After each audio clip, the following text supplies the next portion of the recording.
I'm Ginella Massa on King Street, where the neighborhood is bracing for impact. A major change is coming to King Street. Starting tomorrow, from Bathurst to Jarvis, King will no longer be a thoroughfare. The pilot project is meant to improve streetcar service, but some aren't ready to welcome these new rules. Yeah, I think it might be a bit messy the first couple days, for sure. You think so? People will feel it. Yeah, I don't think many people know about it.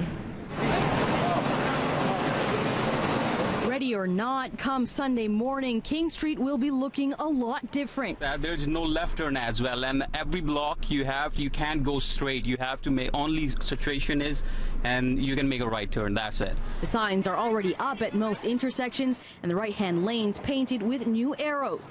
The idea to halt through traffic and left-turning cars on King, forcing vehicles to turn right at every block between Jarvis and Bathurst, all to keep the roads clear for streetcars. The whole point of public transit is it should be reliable, quick and effective, and the trouble is any streetcar carrying 100, 150 people can be held up by one car turning left. The TTC says the 501 is their busiest streetcar route, carrying about 65,000 riders a day alongside 20,000 cars. The new design will move streetcar stops to the far side of the street, meaning riders won't need to step into turning traffic, and some curb lanes will now be equipped with accessible ramps. But this cabbie says he's concerned about the ripple effect of traffic on parallel streets. If you see there's a lot of traffic on the other street, so it's take you a lot of time wasting, you know. Its effect on the business too. Just put a big notice that no cars are allowed in downtown if you're doing this thing. This restaurant staffer is worried the elimination of on-street parking on that stretch of King could deal a big blow to area businesses. I'm a host.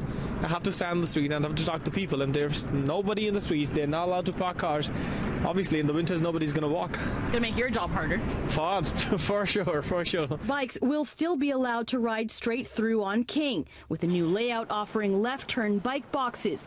But for cars, turning left is no longer permitted, and failing to obey the new rules could mean a fine of $110 and 2 demerit points. Toronto Police Traffic Services says the first week will be an education period, but starting the week after, they will begin laying charges. So will the changes be worth it for the TTC riders set to benefit most from this year-long test project? Only time will tell. To be honest with you, I'm not really sure. We'll have to see how it goes. Now, taxi drivers will get an exemption overnight from 10 p.m. to 5 a.m. is the only time they'll be allowed to go straight through King Street. But ride-sharing users like Uber won't get those special privileges. They'll still have to follow the rules just like regular cars. At King and Peter, Ginella Massa, City News.